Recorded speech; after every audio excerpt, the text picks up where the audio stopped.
Hello everyone, my name is Pranav Audhkhasi. I am a postdoc working in the Department of Geoscience and Petroleum. And the title of my project is Automated Lithophases Classification from Pre-stack Seismic Data.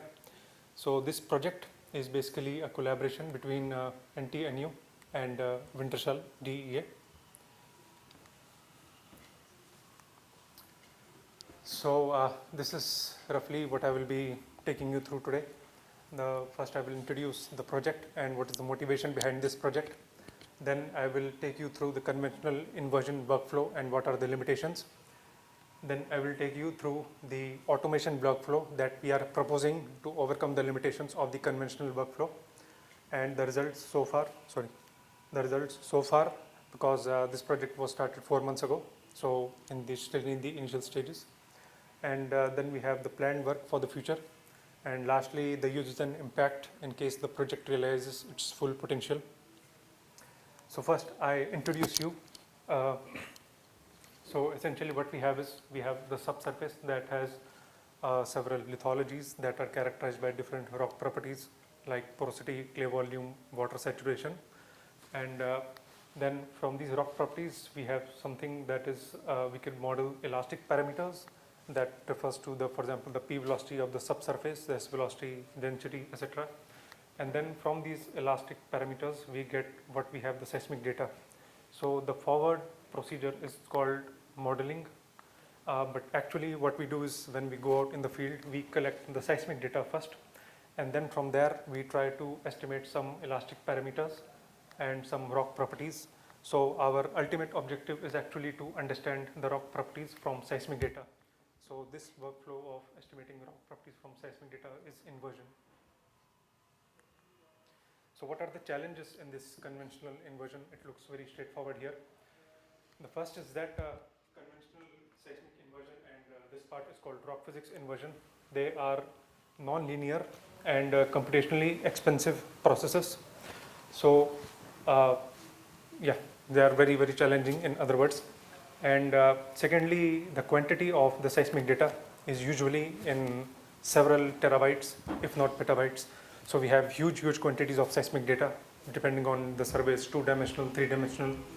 And we collect a lot of seismic data. And so it is very difficult to manually accurately interpret all the subsurface properties from seismic data. So essentially, inversion is a complex problem and we have large seismic data. So this is where we turn to machine learning.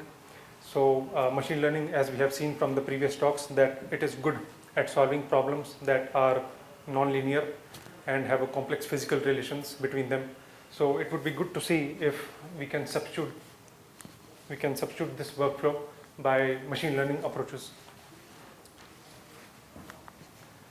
So I now introduce you to the detailed version of the conventional inversion workflow in order to better understand the limitations.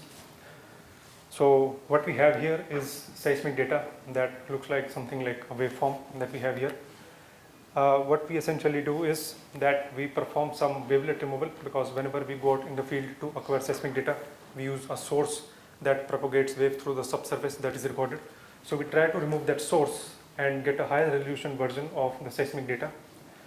This process is essentially called deconvolution. And then from these high resolution seismic data, which is called reflection coefficient, we estimate the elastic parameters, the subsurface elastic parameters like the P velocity, S velocity. But one particular parameter that is very important to us is acoustic impedance.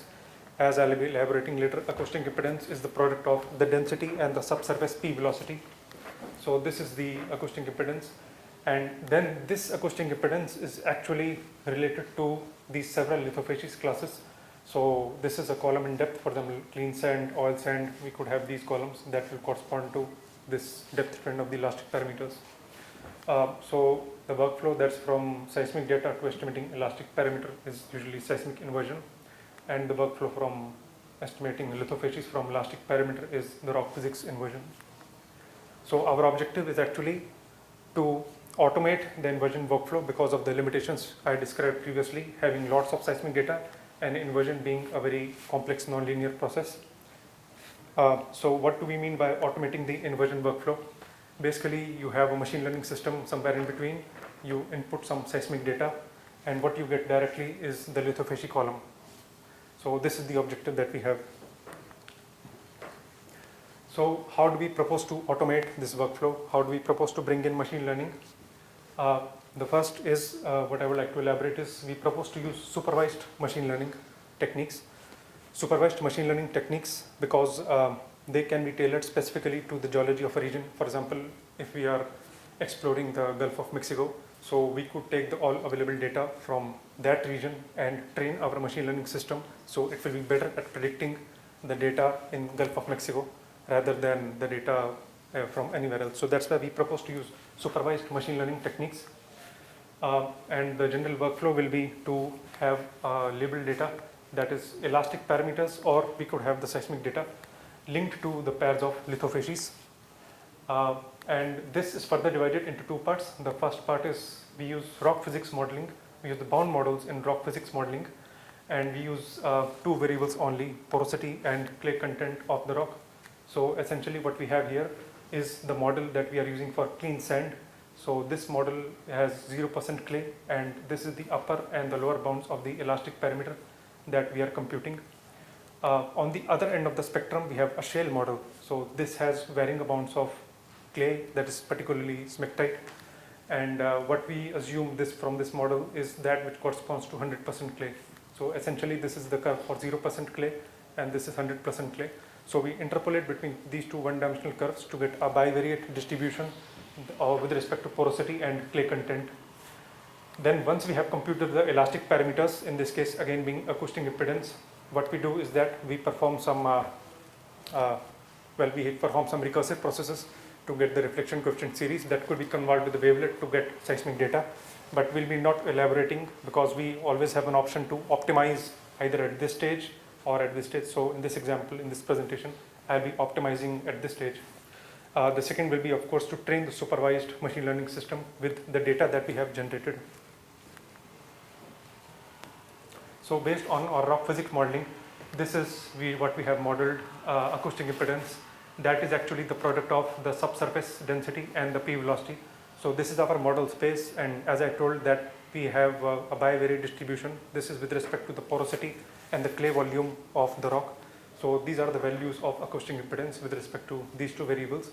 Now in this example today, I will be showing you, we have, for example, 4 user-defined facies classes in terms of porosity and clay volume.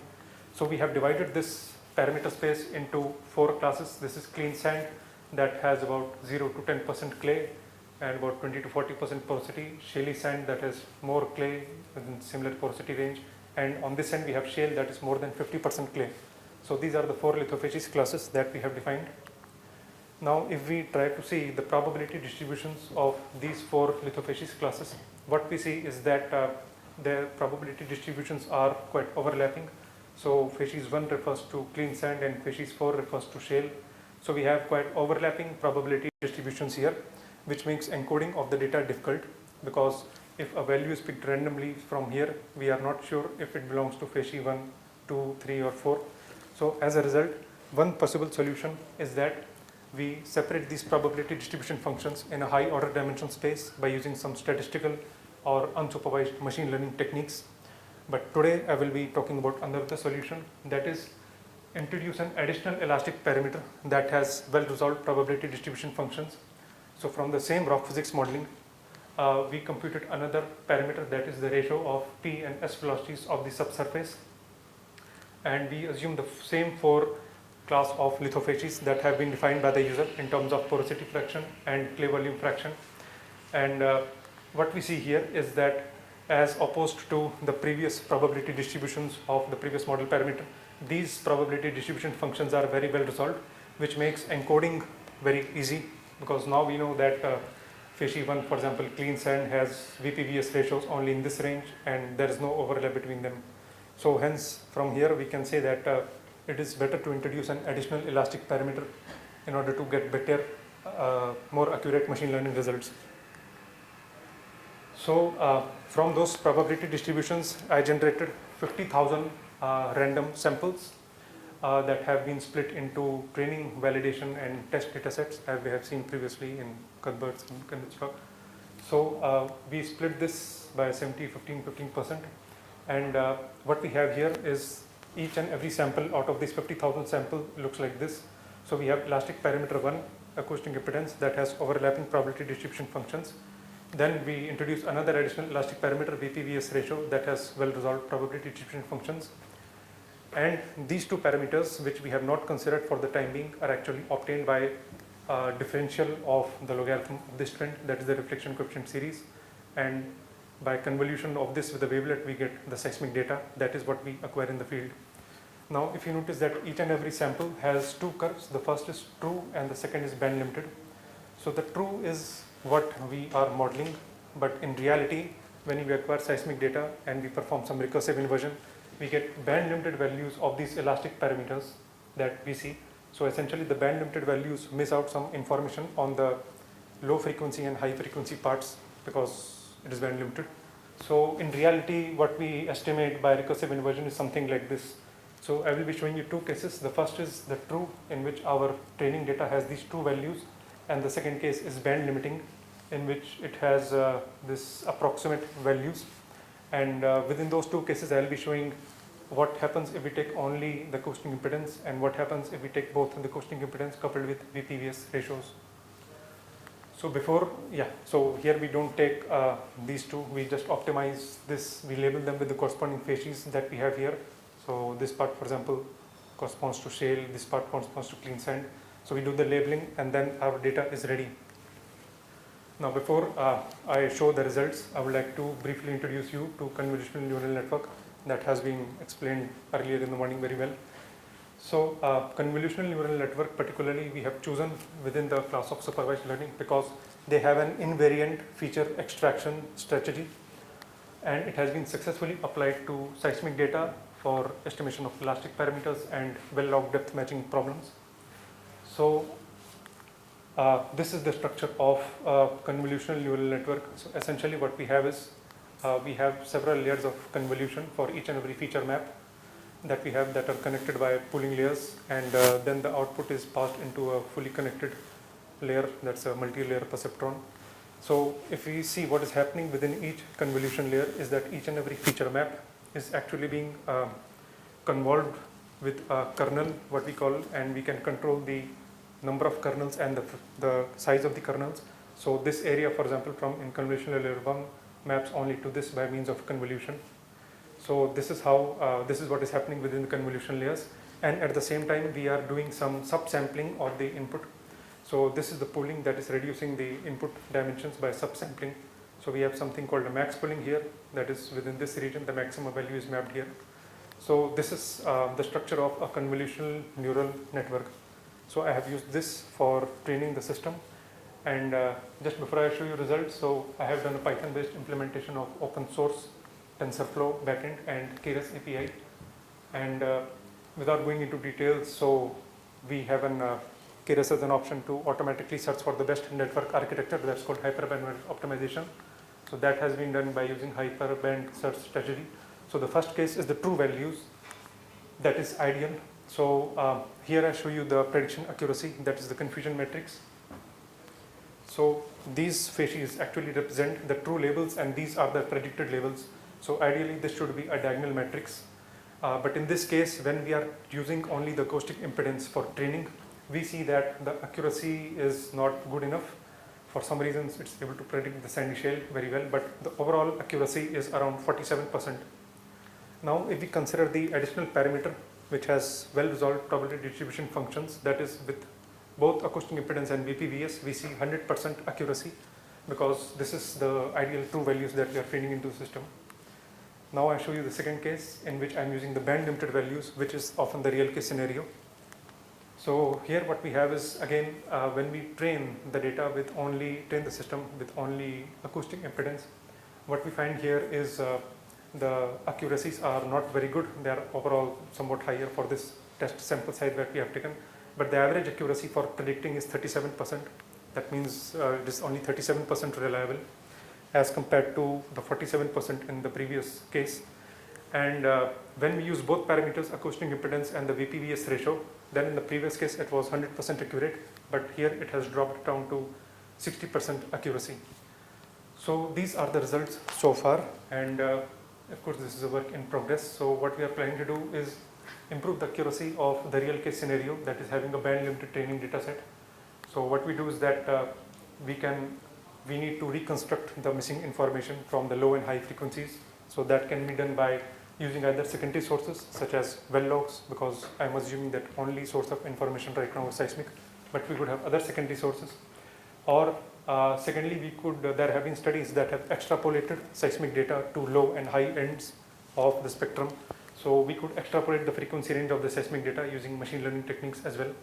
So the aim is that we compensate for the limited bandwidth here.